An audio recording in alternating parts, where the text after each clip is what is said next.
வணக்கம். நீங்கள் எடுத்து கொண்டிருப்பது சமூகத்தின் இன்றைய பிரதான செய்திகளுடன். செய்திகளுக்காக உங்களுடன் இணைந்து கொள்ளும் நான் இராசரத்தினம் மௌர்சன். விரிவான செய்திகளுக்குள் செல்லும் முன்னர் முதலில் தலைப்புச் செய்திகள். சட்டத்தின் முன் அனைவரும் சமம், தேரர்கள் கைது குறித்து விசாரணை ஆரம்பம். அமைச்சர் ஆனந்த அதிரடி. இலங்கையில் டிஜிட்டல் மயமாகும் அரசு அலுவலகங்கள், புதிய வழிகாட்டல் வெளியீடு. டீசல் இறக்குமதியில் ஊழல் முறைகேடுகள், கூட்டு எதிர்க்கட்சிகள் முறைப்பாடு.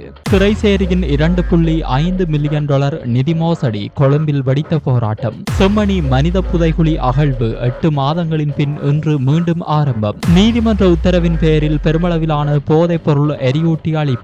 அறிவுறுத்தல்களை பின்பற்றாத மருந்தகங்களின் உரிமங்கள் ரத்து, விடுக்கப்பட்ட எச்சரிக்கை. கிராமப்புறம் என்பதால் கல்வியை புறக்கணிக்காதீர், கிண்ணியாவில் போராட்டம். அர்ச்சுனா எம்பியால் தாக்குதலுக்குள்ளான பெண் வைத்தியசாலையில். மண்கும்பானில் விசமிகள் செய்த செயலால் பதற்றம், பல ஏக்கர் புற்றரைகள் எரிந்து நாசம். மின்கம்பியில் மோதிய ஜீப், கந்தலாயில் பல மணி நேரம் மின்தடை. அவை எமது தலைப்புச் செய்திகள். இனி தொடர்பான விரிவான செய்திகள்.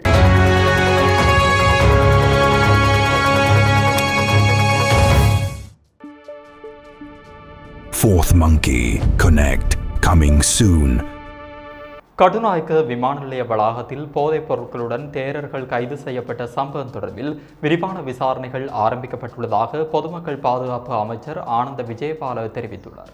இன்று திங்கட்கிழமை நடைபெற்ற நிகழ்வொன்றின் பின்னர் ஊடகங்களுக்கு கருத்து தெரிவித்த போதே அவர் இவ்வாறு தெரிவித்துள்ளார். அவர் மேலும் கருத்து தெரிவிக்கையில், சட்டத்தின் முன்னால் அனைவரும் சமமானவர்கள், பலவீனமானவர்களுக்கு ஒரு சட்டமும் பலம் படைத்தவர்களுக்கு ஒரு சட்டமும் என பிரித்து பார்க்கும் நிலை இனி இருக்காது. இந்த சம்பவம் தொடர்பில் ஏற்கனவே நீதிமன்றத்தில் உண்மைகள் அறிக்கை செய்யப்பட்டுள்ளன. மகா சங்கத்தினரின் ஆலோசனைகளை பெற்று ஒருபுறம் நடவடிக்கைகள் முன்னெடுக்கப்படும் அதேவேளை சட்டபூர்வமான நடவடிக்கைகள் எவ்வித பாகுபாடுமின்றி தொடரும். நாங்கள் ஆட்சிக்கு வந்த நாள் முதல் சட்டவிரோத செயல்களுக்கு எதிராக நடவடிக்கை எடுத்து வருகிறோம். யாராவது சட்டத்திற்கு புறம்பாக செயல்பட்டால் அவர்கள் யாராக இருந்தாலும் சட்டத்தின்படியில் சிக்க வைப்போம். தற்போது நாடு முழுவதும் தேசிய மட்டத்தில் போதைப்பொருள் ஒழிப்பு நடவடிக்கைகள் முன்னெடுக்கப்பட்டு வருகின்றன. அதன் ஒரு கட்டமாகவே கட்டுநாயக்கவில் 110 கிலோவிற்கும் அதிகமான போதைப் பொருளுடன் சில தேரர்கள் உள்ளிட்ட குழுவினர் கைது செய்யப்பட்டுள்ளனர். இது குறித்த விசாரணைகளின் அடிப்படையில் அடுத்த கட்ட நடவடிக்கைகள் எடுக்கப்படும் என அவர் தெரிவித்துள்ளார்.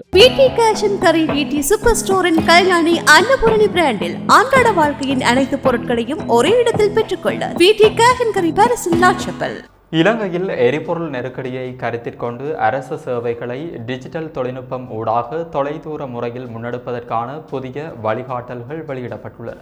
மத்திய கிழக்கு போர்க்கால சூழலால் ஏற்பட்டுள்ள எரிபொருள் விநியோக கட்டுப்பாடுகளை சமாளிக்கும் வகையில் அரசு சேவைகளை தொலைதூரத்திலிருந்து வழங்குவதற்கான டிஜிட்டல் வழிகாட்டல்களை அரசாங்கம் அறிமுகப்படுத்தியுள்ளது. ஈரான் போர் உள்ளிட்ட பிராந்திய பதற்றங்களால் தேசிய எரிபொருள் கையிருப்புக்கு ஏற்பட்டுள்ள அழுத்தத்தை குறைப்பதற்காக அலுவலக சேவைகளை மட்டுப்படுத்தப்பட்ட அளவில் முன்னெடுக்க அமைச்சரவை தீர்மானித்துள்ளது. இதற்காக டிஜிட்டல் பொருளாதாரம் மற்றும் பொது நிர்வாக அமைச்சுக்கள் இணைந்து இந்த புதிய திட்டத்தை வகுத்துள்ளன. பிரதமர் ஹரணி அமரசூரியவின் தலைமையில் நியமிக்கப்பட்டுள்ள அரச சேவை முகாமைத்துவ குழுவின் உத்தரவின் பெயரில் இந்த நடவடிக்கை எடுக்கப்பட்டுள்ளது. அரச நிறுவனங்கள் முடிந்தவரை தொலைதூர சேவை முறைக்கு மாறுவதற்கான சாத்திய கூறுகளை ஆராயுமாறு டிஜிட்டல் பொருளாதார அமைச்சுக்கு அறிவுறுத்தப்பட்டது. இதன்படி டிஜிட்டல் பொருளாதார அமைச்சினால் அரச நிறுவன தலைவர்களுக்காக இடைக்கால வழிகாட்டல்கள் வெளியிடப்பட்டுள்ளன. அதன்படி சாதாரண அலுவலக பணிகளுக்கு டிஜிட்டல் தொழில்நுட்பங்களை எவ்வாறு வினைத்திறனாக பயன்படுத்துவது என்பது குறித்து வழிகாட்டப்பட்டுள்ளது. தொலைதூரத்திலிருந்து சேவைகளை வழங்கும் போது பின்பற்ற வேண்டிய தொழில்நுட்ப முறைகள் விளக்கப்பட்டுள்ளன. இந்த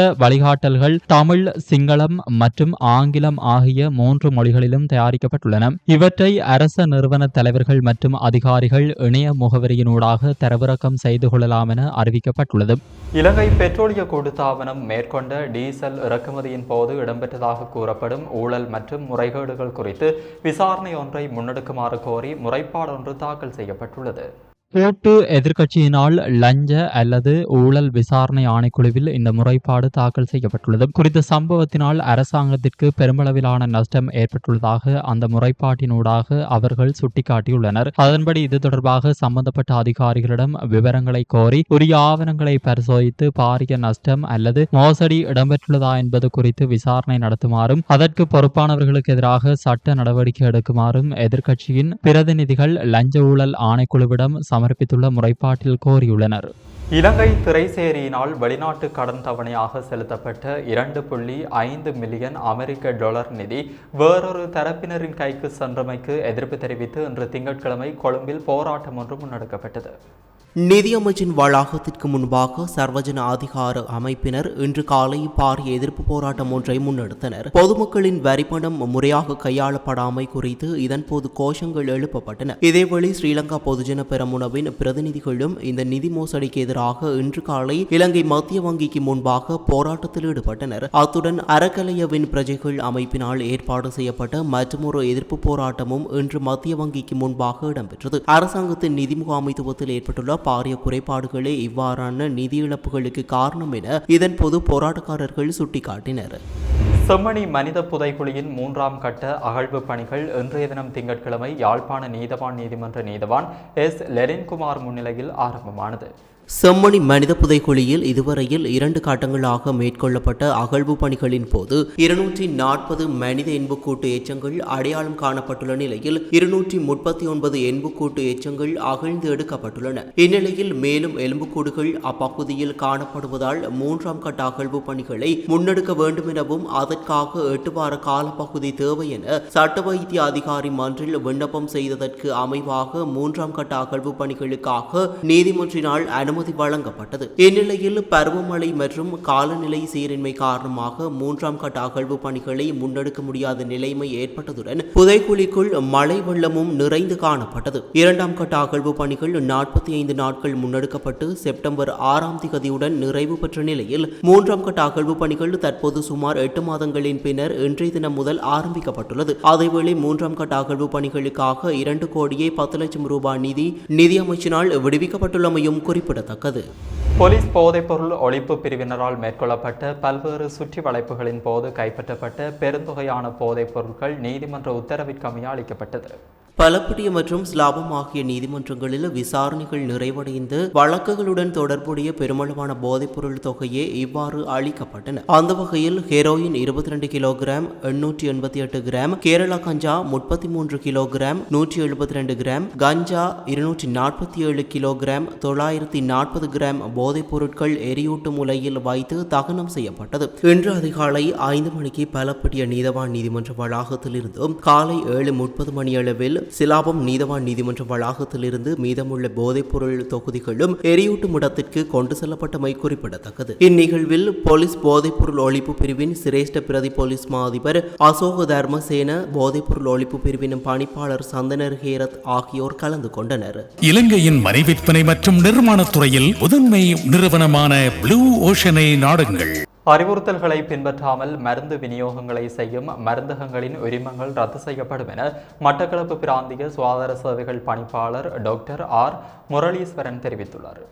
ஜனாதிபதியின் முழு நாடும் ஒன்றாக என்னும் தேசிய போதையொழிப்பு வேலை திட்டத்தின் கீழ் 3ஆம் கட்ட நிகழ்வுகள் இன்று நாடளாவிய ரீதியில் ஆரம்பித்து வைக்கப்பட்டுள்ளன. மருந்தகங்களூடாக போதைப் பொருளுக்கு சமனான மருந்துகளை மாணவர்கள் மற்றும் ஏனையவர்களுக்கு வழங்குவதை தடுக்கும் வகையிலான விழிப்புணர்வு நிகழ்வுகள் இன்று மட்டக்களப்பு மாவட்டத்தில் ஆரம்பித்து வைக்கப்பட்டுள்ளன. மட்டக்களப்பு மாவட்ட செயலகமும் மட்டக்களப்பு பிராந்திய சுகாதார சேவைகள் திணைக்களமும் இணைந்து இன்றைய தினம் மட்டக்களப்பு மாவட்டத்தில் உள்ள சுகாதார அலுவல்கள் திணைக்களம் ஊடாக மாவட்டத்தில் உள்ள மருந்தகங்களில் விழிப்புணர்வு அறிவுறுத்தல் ஸ்டிக்கர்கள் ஒட்டப்பட்டதுடன் துண்டு பிரசுரங்களும் விநியோகம் செய்யப்பட்டது. இதன்போது மருத்துவரின் சிபாரிசுடன் வருவோருக்கு மருந்துகள் வழங்கப்பட வேண்டும் என்பதுடன் சிபாரிசு செய்துள்ள வைத்தியர் அதற்கு தகுதியுடையவரா என்பது கவனிக்கப்பட வேண்டும் என்பதுடன் சிபாரிசு செய்துள்ள வைத்தியர் உண்மையான வைத்தியரா என்பது தொடர்பிலும் ஆய்வு செய்யப்பட்ட பின்னரே மருந்துகள் விநியோகம் செய்ய வேண்டும் என அறிவுறுத்தல்கள் மருந்தகங்களுக்கு வழங்கப்பட்டன.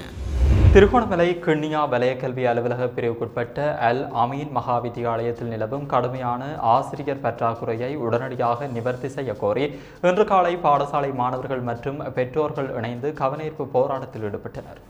சுமார் 1 மணி நேரம் நீடித்த இந்த கவனஈர்ப்பு போராட்டத்தில் ஆசிரியர் பற்றாக்குறையை உடனடியாக நிவர்த்தி செய்ய வேண்டும் என்றும் பாடசாலை ஆசிரியர்களின் இடமாற்றங்களை நிறுத்த வேண்டும் என்றும் கோஷங்கள் எழுப்பினர். கிராமப்புறம் என்பதால் மாணவர்களின் கல்வி உரிமையை புறக்கணிக்க கூடாது என தெரிவித்ததுடன் கணிதம், தமிழ் மற்றும் விஞ்ஞான பாடங்களுக்கு ஆசிரியர்கள் இல்லை என்பதை சுட்டிக்காட்டி பல்வேறு கோரிக்கைகளை முன்வைத்தனர். தங்கள் பாடசாலை தேசிய மட்டத்தில் பல சாதனைகளை படைத்த ஒரு சிறந்த கல்வி நிறுவனம் என்பதை வலியுறுத்திய பெற்றோர்கள் இவ்வாறான நிலையில் கல்வி அதிகாரிகள் பாடசாலையின் ஆசிரியர் தேவைகளை கவனத்தில் கொள்ளாமல் இருப்பது கவலைக்குரியது என தெரிவித்தனர். ஆர்ப்பாட்டம் நடைபெற்றுக் கொண்டிருந்த வேளையில் கிண்ணியா வலய கல்வி அலுவலக அதிகாரிகள் குழுவினர் தளத்திற்கு வருகை தந்து பெற்றோர்களுடன் பேச்சுவார்த்தையில் ஈடுபட்டனர். மாணவர்களின் கல்வி பாதிப்படையக்கூடாது என்பதால் அவர்களை மீண்டும் வகுப்புகளுக்கு திரும்புமாறு அதிகாரிகள் கேட்டுக்கொண்டதற்கிணங்க மாணவர்கள் வகுப்புகளுக்கு சென்றனர். தொடர்ந்து இடம்பெற்ற கலந்துரையாடலின் போது பெற்றோர்கள் முன்வைத்து ஆசிரியர் பற்றாக்குறை பிரச்சினையை உரிய அதிகாரிகளின் கவனத்திற்கு கொண்டு சென்று அதற்கான நிரந்தர தீர்வை பெற்றுத் தருவதாக அதிகாரிகள் உறுதியளித்தனர். காணாமல் ஆக்கப்பட்டோரின் குடும்பங்களை வலுப்படுத்தி அவர்களை பொருளாதார ரீதியாக முன்னேற்றுவது தொடர்பான கலந்துரையாடல் தேசிய ஒற்றுமை மற்றும் நல்லிணக்க அலுவலகத்தின் ஏற்பாட்டில் கிளிநொச்சி மாவட்ட செயலக மாநாட்டு மண்டபத்தில் இன்றைய தினம் நடைபெற்றது. தேசிய ஒற்றுமை மற்றும் நல்லிணக்க அலுவலகத்தின் தலைவர் விஜித் ரோஹான் தலைமையில் குறித்த கலந்துரையாடல் நடைபெற்றது. குறித்த கலந்துரையாடலில் கிளிநொச்சி காணாமல் போன ஆட்கள் பற்றிய அலுவலகத்தின் பிராந்திய இணைப்பாளர் கிரிசாந்தி ரத்நாயக்க, காணாமல் போன ஆட்கள் பற்றிய அலுவலகத்தின் உத்தியோகத்தர்கள், இழப்பீட்டுக்கான அலுவலக உத்தியோகத்தர்கள், தெரிவு செய்யப்பட்ட காணாமல் போனவர்களின் உறவினர்கள் உள்ளிட்டோர் கலந்து கொண்டனர். நாடாளுமன்ற உறுப்பினர் ராமநாதன் அர்ஜுனாவின் தாக்குதலுக்குள்ளான 2 நபர்களில் பெண்ணொருவர் விளக்கமறியலில் வைக்கப்பட்ட நிலையில் மற்றைய நபர் யாழ்ப்பாணம் போதனா வைத்தியசாலையில் சிகிச்சை பெற்று வருகிறார். நாடாளுமன்ற உறுப்பினர் ராமநாதன் அர்ச்சுனாவுக்கும் ஒரு தரப்பினருக்கும் இடையே நேற்று முன்தினம் யாழ்ப்பாணம் பெரியவிளான் பகுதியில் இடம்பெற்ற முரண்பாட்டின் போதே நாடாளுமன்ற உறுப்பினர் ராமநாதன் அர்ச்சுனா காலால் உதைத்ததாக தெரிவிக்கப்படுகிறது. இந்நிலையில் பாதிக்கப்பட்ட நபர் நேற்றைய தினம் யாழ்ப்பாணம் போதனா வைத்தியசாலையில் சிகிச்சைக்காக சேர்ப்பிக்கப்பட்டார். இதேவேளை நாடாளுமன்ற உறுப்பினர் ராமநாதன் அர்ச்சுனா இன்றைய தினம் இளவாலை போலீசாரால் கைது செய்யப்பட்ட நிலையில் இன்றைய தினம் நீதிமன்றத்தில் ஆஜர்படுத்தப்பட்டார். யாழ்ப்பாணம் அல்லைப்பட்டி மண்கும்பான் இடையே நண்டு தொழிற்சாலையின் முன்பகுதியில் உள்ள தரிசு காணிகளில் காணப்பட்ட புதர்களுக்கு விசமிகள் தீ மூட்டியதில் பாரியளவிலான புற்றறைகள் எரிந்து நாசமாகியுள்ளன. குறித்த சம்பவம் இன்று காலை இடம்பெற்றது. அத்துடன் இந்த தீயினால் ஏற்பட்ட புகையின் காரணமாக வீதியால் மக்கள் செல்ல முடியாத நிலையும் உருவானது. ஊர்காவற்றுறை யாழ்ப்பாணம் வீதியின் பிரதான போக்குவரத்து வீதியில் இந்த நாசகார வேலையை விசமிகள் மேற்கொண்டதை சமூக நலன் விரும்பிகள் போலீசாருக்கு தெரியப்படுத்தியதை அடுத்து யாழ் மாநகர சபையின் தீயணைப்பு வாகனம் வரவழைக்கப்பட்டு தீயை கட்டுப்படுத்த துரித நடவடிக்கை எடுக்கப்பட்டது. தற்போது நிலவும் வெப்பமான காலநிலையால் நீர்வளம் வேகமாக வற்றி வரும் நிலையில் புட்களும் சருகாகி வரும் நிலை காணப்படுகின்றது. எனவே இவ்வாறான தீமூட்டல் செயல்களை செய்வோர் கண்டறியப்பட்டு தண்டிக்கப்பட வேண்டும் என்றும் வலியுறுத்தியுள்ளனர். இலங்கை மின்சார சபை காரியாலயத்தின் பாதுகாப்பு சுவரை உடைத்து ஜீப் வாகனம் ஒன்று மோதிய விபத்தில் அப்பகுதியில் பல மணி நேரம் மின்சாரம் துண்டிக்கப்பட்டதாக கந்தளாய் போலீசார் தெரிவிக்கின்றனர். இவ்விபத்து இன்று அதிகாலை 4 மணியளவில் இடம்பெற்றுள்ளது. இந்த விபத்தில் ஜீப் வண்டியின் சாரதியும் அவருடன் இருந்த உதவியாளரும் உயிர் தப்பியுள்ளதுடன் எவருக்கும் காயங்கள் ஏற்படவில்லை என தெரிவிக்கப்படுகிறது. மணிக்கூட்டு கோபுர பகுதியில் இருந்து கெத்துலுத்த நோக்கி பயணித்த பொரோலோ ரக ஜீப் வாகனம் சாரதியின் நித்திரை கலக்கத்தால் வேக கட்டுப்பாட்டை இழந்து மின்சார சபையின் சுற்றுமதிலை உடைத்துக் கொண்டு அங்கிருந்த மின்கம்பத்தில் மோதியதாக ஆரம்பகட்ட விசாரணைகளில் தெரிய வந்துள்ளது. இந்த விபத்தினால் இலங்கை மின்சார சபைக்கு சுமார் 2 லட்சம் ரூபாய்க்கு மேற்பட்ட நஷ்டம் ஏற்பட்டுள்ளதாக தெரிவிக்கப்படுகிறது. விபத்தை அடுத்து கந்தளாய் நகரின் பல பகுதிகளில் பல மணி நேரம் மின்சாரம் தடைப்பட்டிருந்தது. பின்னர் சம்பவ இடத்திற்கு விரைந்த மின்சார சபை பணியாளர்கள் மின் விநியோகத்தை சீரமைக்கும் பணிகளில் ஈடுபட்டனர். இச்சம்பவம் தொடர்பான மேலதிக விசாரணைகளை கந்தளாய் போலீசார் மேற்கொண்டு வருகின்றனர். கிளிநொச்சி பூனகரி கிராஞ்சி பகுதியில் இளைஞர் ஒருவர் தூக்கில் தொங்கிய நிலையில் சடலமாக மீட்கப்பட்டுள்ளார். இச்சம்பவமானது நேற்றைய தினம் இரவு இடம்பெற்றுள்ளது. இந்த சம்பவத்தில் 19 வயதுடைய இயன்முகிலன் எனும் இளைஞனை உயிரிழந்துள்ளார். நேற்றைய தினம் இரவு பல மணி நேரமாகியும் இளைஞனை காணவில்லை என தாய் மற்றும் தந்தை இணைந்து தேடியுள்ளனர். எனினும் தமது மகன் நண்பர்களுடன் எங்காவது சென்றிருப்பான் என்ற எண்ணத்தில் அவர்கள் உறக்கத்திற்கு சென்றதாக உறவினர்கள் தெரிவித்துள்ளனர். பின்னர் இன்று காலை குறித்த இளைஞனின் தந்தை மாடு கட்டுவதற்காக சென்ற நிலையில் மரம் ஒன்றில் தூக்கில் தொங்கிய நிலையில் இளைஞன் உயிரிழந்திருப்பதை அவதானித்ததாக தெரிய வருகின்றது. இளைஞன் உயிரிழந்தமைக்கான காரணம் இதுவரை தெரியவில்லை. இச்சம்பவம் குறித்து ஜெயபுரம் போலீசாருக்கு உடனடியாக ஊரவர்களால் அறிவிக்கப்பட்ட நிலையிலும் தாமதமாகவே போலீசார் அங்கு சென்றதாகவும் தற்போது விசாரணைகள் மேற்கொள்ளப்பட்டு வருவதாகவும் தெரிவிக்கப்படுகின்றது. இத்துடன் சமூகத்தின் பிரதான செய்திகள் நிறைவடைகின்றன. தொடர்ந்தும் சமூகத்துடன் இணைந்திருங்கள். நன்றி, வணக்கம். எமது RIP பேச்சுக்கு கிடைத்த மரண அறிவித்தல்கள். யாழ்ப்பாணம் புங்குடுதீவு 2ஆம் வட்டாரத்தை பிறப்பிடமாகவும் ஆனைப்பந்தியை வதிவிடமாகவும் கொண்டிருந்த திரு இலகுப்பிள்ளை மோகனதாஸ் அவர்கள் 24/4/2026 வெள்ளிக்கிழமை அன்று காலமானார். யாழ்ப்பாணம் காரிநகர் இடைக்காட்டை புறப்படமாகவும் மயிலணி வீதி சுன்னாகத்தை வதிப்பிடமாகவும் கொண்டிருந்த திரு சுப்பிரமணியம் கனக சபாபதி அவர்கள் 26/4/2026 ஞாயிற்றுக்கிழமை அன்று காலமானார். கண்டியை புறப்படமாகவும் யாழ்ப்பாணம் நாகர்கோவில் கிழக்கை வதிவிடமாகவும் புனித நகரை தற்காலிக வதிவிடமாகவும் கொண்டிருந்த திரு வெங்கடாசலம் லோகநாதன் ராசன் அவர்கள் 27/4/2026 திங்கட்கிழமை அன்று காலமானார்.